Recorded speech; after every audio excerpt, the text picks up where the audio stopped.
What's up, my brothers and my sisters from another mister? So today we're going to do a comic book review of Gunslinger Spawn, issue number 20. This is where Gunslinger Spawn's transform his appearance to alter his future. Then this happens. Brought to you by Rated Comics. Let's get to it. So before we go into the issue, previously Spawn and Gunslinger Spawn fought off a group of murderous and vengeful angels, which leads to Gunslinger taking on a whole new look. So Javier's growing tired of what's happening. He needs to recharge. He's tired of all these angels and demons, more so angels, heaven's warriors, finding out exactly where he is, his location so easily. So he returns to the only place he knows, to the only person he can fully trust, which is Taylor. He isn't around. Javier isn't surprised by that, but a nap is all that's on his mind right now. And for whatever reason, Spawn is calling about his whereabouts, but he's not interested. He closes his eyes for some much needed rest. So blocks away, Taylor has a bad case of the munchies, beer and snackies in his hands. You know, them 7-Eleven kind of snackies, yeah. So when he gets back to his bike, these dudes, these gangsters are looking at his bike like, yo man, you're right, it's cool, it's pretty sweet.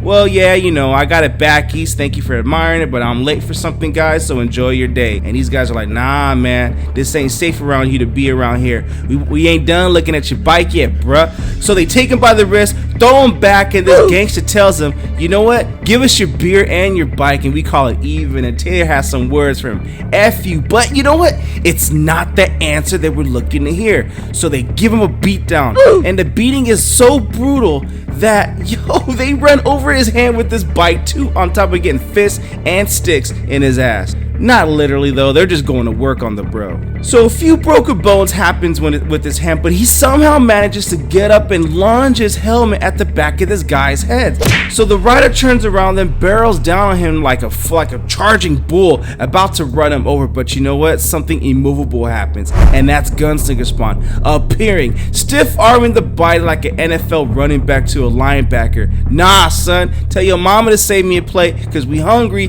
and you ain't doing no running over today. So you know this guy's gonna have like some kind of crazy hospital bill and some crazy recovery time to go with it too.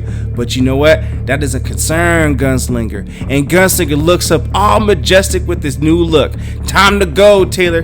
Go? Go where? Taylor don't even notice the new look. You know, those are security cameras up there. They're recording everything. So if you want to have been hiding yourself, they got you, they got me, they know what we look like. I could have handled this on my own. No, he couldn't. And even Gunslinger Spawn tells him about that. You can't handle this on your own. And clearly I can see how you was handling it. You might have been able to handle it on your, but no, he wasn't able to. So Gunslinger Spawn tells him, get on the bike. He budges. And Gunslinger Spawn tells him, get in, son. And it's not Gunslinger Spawn's order that gets Taylor to hop on the bike. It's the sound of sirens getting closer, so he begrudgingly has to hop on the bike.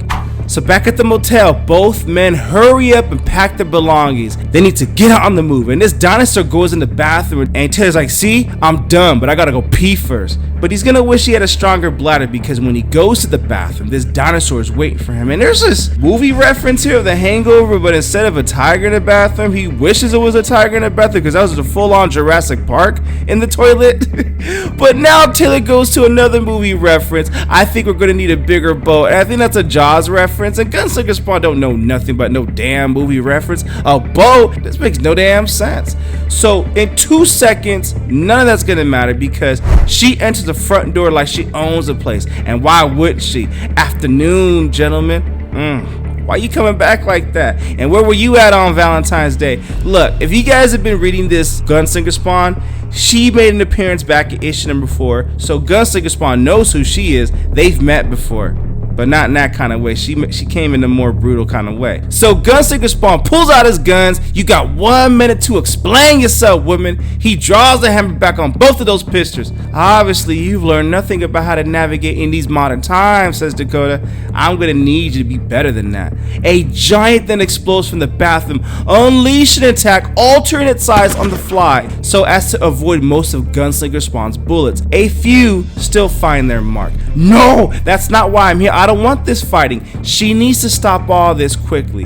Her smaller pets scurry down her arms. They're trained to not away the faces of their enemies for the sole purpose of distracting them, or in this case, to stop his damn shooting. It works, but Gunslinger isn't gentle in the way he defends himself. He gnaws at him like, "Get off of me, kids! Leave my babies alone," says Dakota, and she goes in and kicks him down like Bloodsport, Jackie Chan style. So his bullet supply, he lost track of it. It runs out, putting him in a horrible situation of literally about to lose his head due to this dinosaur Jurassic Park style rated R version. "Stop! Both of you, just stop! I can't do this anymore! I'm done!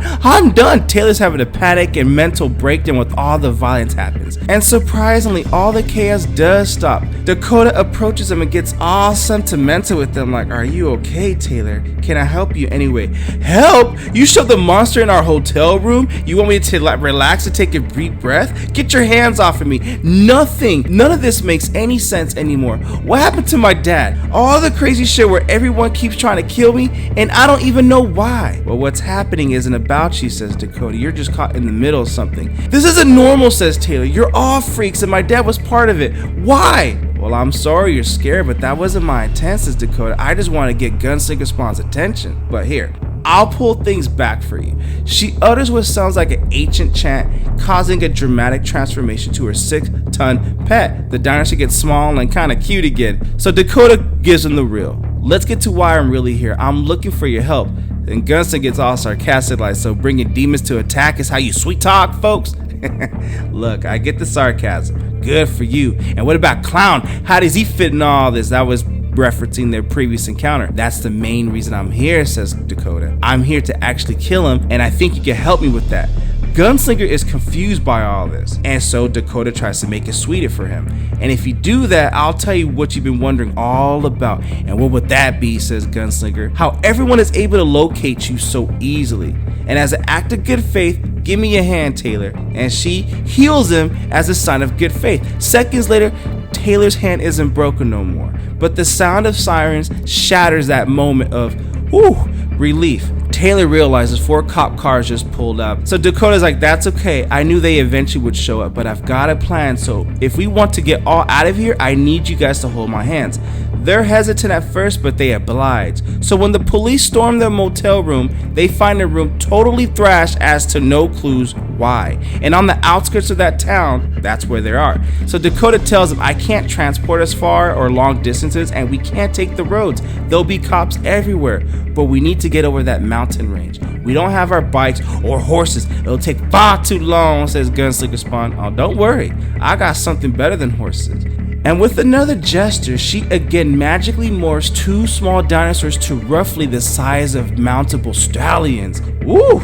Taylor's like, "This is crazy. You want us to help you kill Clan and ride these dinosaurs?" Gunslinger Spawn likes the prospect of riding again. "That's a good boy," says Gunslinger. "Woo! Come on now, let's hit the trail because it's been far too long since he's felt the energy of an animal beneath him." "Jump on, Taylor," says Dakota. "Oh, by the way, the clown isn't my boss. He's my father." And that's the banger right there. Why you gotta drop us with that? And that is the end of this review of Gunslinger Spawn issue number 20. Now the writing in this issue is kind of clunky, but is this issue worth buying, worth reading for the storytelling? Hey, you know what? Todd McFarlane delivered us some gangster Gunslinger Spawn issues before. I'll forgive this one. It's not the best one, but you know what? I do like the story and how it moved forward with it. So his alternate appearance and how this is going to alter the future, hey, we can only find that out in further issues. But what you guys think of the comic book? Comment below, let me know.